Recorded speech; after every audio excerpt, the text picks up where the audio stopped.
Get the animal calming medicine ready now. She's acting strangely. The urgent call spread through the monkey area as Emily Harper, the main zookeeper at Woodland Park Zoo, watched Kira, their oldest female gorilla, walking toward the viewing window with unusual determination. What happened next would change everything they thought they knew about these peaceful animals. The day started like normal. Emily had been taking care of the gorilla family for 7 years, but lately, something seemed off with Kira. The normally gentle 30-year-old Western land gorilla had become more and more upset, always carrying her 4-month-old baby Luma and pacing near where visitors stood. "She's not eating again," Jake Martinez, Emily's assistant, said as he looked at the daily records. "That's 3 days in a row." Emily was concerned. In her 15 years working with apes, she'd never seen this kind of behavior. Kira had raised 4 other babies without problems, but with Luma, things were different. The mother gorilla would spend hours looking at her baby, making soft crying noises the keepers had never heard before. Dr. Alan Reed, the zoo's veterinarian, had examined both mother and baby but found no physical problems. "Just keep an eye on them," he said. Sometimes mothers worried too much, even experienced ones. But Emily knew this was more than just worry. Kira was one of their most reliable gorillas. Things came to a breaking point on a quiet Tuesday morning. Among the few visitors was Linda Suarez, a retired nurse who came almost every day. The staff nicknamed her Gorilla Grandma. Linda stood in her usual spot, watching Kira with worry. "Something's wrong with her today, Emily. Look at how she's holding the baby." Emily moved closer, feeling dread. The mother gorilla was coming forward with purpose, holding Luma differently. Instead of keeping the baby close to her chest, she was holding her out slightly, almost as if, "Oh my God," Emily whispered, grabbing her radio. "Get Dr. Reed down here now." Kira moved right up to the glass, her eyes fixed on Linda. What Emily saw in Kira's eyes wasn't anger. It was desperation. Kira put one large hand against the glass directly in front of Linda. Then, in a movement that would later be shown on news channels everywhere, she lifted her baby to the glass and made a gesture that left everyone speechless. She tried to push Luma toward Linda. "Nobody move," Emily ordered, her voice trembling. Kira made a soft hooting noise, pushing Luma toward the glass. She was trying to hand her baby to a human. Dr. Reed arrived just as Kira began making distressed sounds. "We need to go in there. Something's seriously wrong." But before they could act, Kira suddenly pulled Luma back and hurried to the corner, hunched over and making painful crying sounds. "Clear the area," Emily ordered. As security guided visitors away, Linda stayed frozen in place, crying. "She's in pain," the retired nurse said quietly. "I've seen that look before. She's trying to tell us something." A complete medical check revealed the truth. Kira had developed a fast-growing tumor that her thick fur and strong muscles had hidden from earlier exams. Her motherly instinct had driven her to do the unthinkable, try to give her baby to humans she'd seen caring for other animals. This discovery started a series of events that would challenge everything the zoo staff thought they knew about gorilla intelligence and reveal a darker side of the zoo's operations. As Emily watched the medical team prepare to put Kira to sleep, she had no idea that this was just the beginning. The real story of dishonesty, secrets, and unexpected heroes was about to unfold. "Get me the records for all our medical supplies over the past year," Emily told Jake, growing suspicious. "Something isn't adding up." Emily's hands shook as she spread the medical supply records across her desk. 3 months of data showed a troubling pattern. Someone had been faking the inventory of animal medicines. "This can't be right," Jake said. "According to these records, we've been using twice the normal amount of sedatives, but half our usual pain medication." Dr. Reed stood in the doorway, looking grim. Kira's blood work came back. "The results don't make sense." "What do you mean?" "Her system shows traces of experimental substances that weaken the immune system. Compounds we don't even keep here. Someone's been giving her medicine without permission. That's why she's been acting strange, and the tumor grew so fast. Someone's been weakening her immune system." "But who would do that, and why?" Jake whispered. Emily received an email from Marcus Graves, the zoo's new research director. "Urgent meeting, Gorilla Research Program. He wants to meet us in the research lab now." Emily looked at Dr. Reed. "Did you tell him about Kira's blood work?" The doctor shook his head. "I came straight here." Emily started her phone's voice recorder. "Something's very wrong here. Jake, make copies of these records. Dr. Reed, don't let anyone near Kira until we get back." Marcus Graves waited for them in the research lab, with a smile that didn't reach his eyes. "Emily, thank you for coming. I understand there was quite a scene with Kira today. I've already talked with the board about moving her to a different facility for special care. Move her? Emily's voice rose. She needs immediate medical help.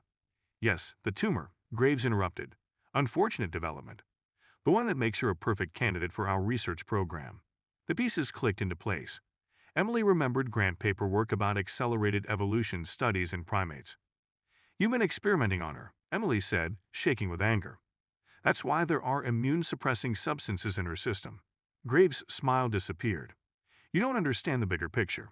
If we could speed up primate evolution, push their intelligence further, the possibilities are endless. It's illegal, Jake spoke up. And it's killing her. Nothing groundbreaking is achieved without sacrifice, Graves replied coldly. I got copies of every approval document for animal testing, and none mention experimental drugs. Graves' face hardened. The board approved the transfer. Kira leaves tomorrow morning. No way, Emily said, taking out her phone. I recorded everything you said. Plus, I have copies of all the fake records. During the struggle that followed, a folder fell, spilling photos across the floor. Dozens showing other gorillas at different zoos, all with similar tumors. You've been doing this at other zoos, Emily whispered, horrified. How many animals have you killed for your research? A disturbance outside interrupted them suddenly. Asterisk sorry for the interruption. Before we continue with the story, I kindly ask you to like the video and subscribe to this channel. It is very important for us. Thank you very much asterisk. They saw emergency lights flashing near the gorilla living area.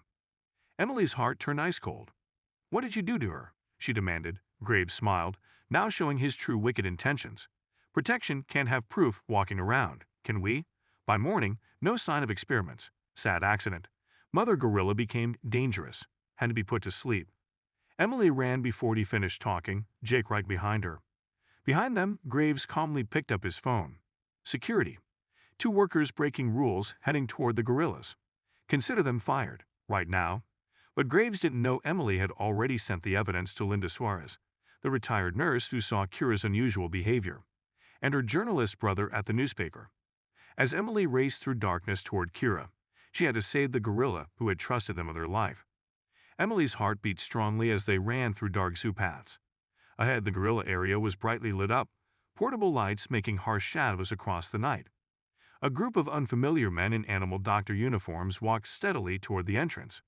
They're not our vets, Jake said breathlessly. I don't recognize any of them. Call Dr. Reed, Emily gasped. Get trusted workers and police now.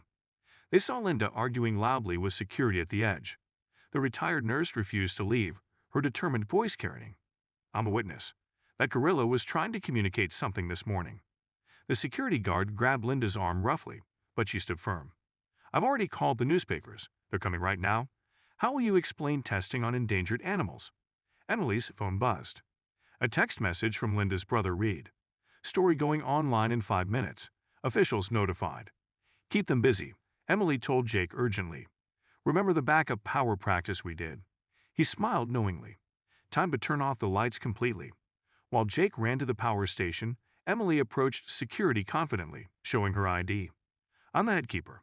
What's happening here exactly? A fake vet turned toward her, a needle ready in hand. Emergency procedure. The female gorilla is dangerous. Orders to the entire zoo suddenly went dark. Chaos broke out immediately.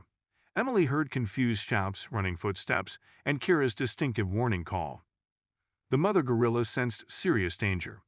Emily moved through the familiar space confidently, slipping past confused strangers to the keeper's secure door. Her keycard still worked. Graves hadn't disabled it yet. Inside, Kira was breathing heavily and with difficulty. The gorilla huddled protectively in the far corner, holding Luma tightly. It's okay, girl, Emily whispered soothingly. I'm here to help you. A flashlight beamed suddenly appeared. Emily froze, but it was Dr. Reed with 2 police officers. Hands up. Seattle Police. Nobody move. More lights appeared as emergency vehicles arrived outside. Linda was outside, talking excitedly to reporters. They've been testing on these endangered animals. I have clear proof. Graves burst in, his face twisted with anger. This is a zoo emergency. These officers have absolutely no authority. Actually, a new commanding voice said they do. An FBI agent stepped forward confidently. Nathan Graves, you're under arrest for illegal animal testing, fraud, and multiple Endangered Species Act violations. Emily focused entirely on Kira, who was whimpering softly. Dr. Reed approached carefully with his medical bag. "Real medical team coming soon," he said. "Emily, can you keep her calm?" Kira's intelligent eyes met Emily's in recognition. Slowly the gorilla reached out one large, powerful hand, not to give away her baby, but to gently touch Emily's arm instead, a meaningful sign of trust that brought tears to Emily's eyes. The next few hours passed quickly in a blur. Real animal doctors arrived, setting up emergency treatment. Tests confirmed their worst fears.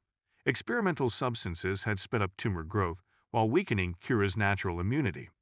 But there was real hope, without those harmful substances in her system. As dawn broke over the zoo, Graves' entire operation was fully exposed.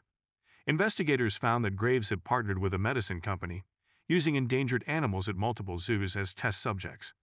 The breaking story hit the morning news nationwide. *Zoo conspiracy exposed. Endangered gorillas used in illegal experiments. It quickly went national across all networks. Animal rights groups immediately demanded oversight and change. The zoo board promised full cooperation and complete rule reform. 1 week later, Emily stood watching Kira and Luma through the viewing glass. The mother gorilla was steadily recovering, her tumor responding well to proper treatment. The medicine company executives now faced serious criminal charges alongside Graves. "You knew all along," Linda said softly, standing beside Emily. That morning, when she offered her baby, she knew she was sick. She was desperately asking for help, the only way possible. Emily nodded thoughtfully, remembering Kira's desperate expression that day. "Gorillas are much smarter than most people realize." She understood something was wrong, and that we might be able to help her. Jake appeared with a tablet showing good news. "Blood works completely clean. No more traces of experimental substances, and the board just approved a new sanctuary called the Kira Project." Kira caught Emily's eye through the thick glass. She sat peacefully in her favorite spot, Luma playing happily nearby, looking stronger with each passing day, her eyes clear and bright. When Kira reached out to touch the glass now, it wasn't in desperation, it was in friendship. The story of the gorilla's sacrifice sparked nationwide discussions about animal intelligence and research ethics. Documentaries were made, books written, and zoo policies reformed nationwide. Graves and his partners received long prison sentences for their crimes. The medicine company paid millions in fines, with the money directed toward great ape conservation efforts. But perhaps the most meaningful change happened in people's hearts and minds. A deep reminder that animals feel, think, and trust in ways humans are only beginning to understand. Kira and Luma thrived together afterward. The baby grew strong under her mother's watchful care, unaware of how close they'd come to permanent separation. Visitors who knew their story would stand at the viewing glass, watching mother and child play, amazed at the depth of a mother's love that crossed species barriers. Emily kept the security footage from that critical morning, the moment when Kira tried to hand Luma to Linda.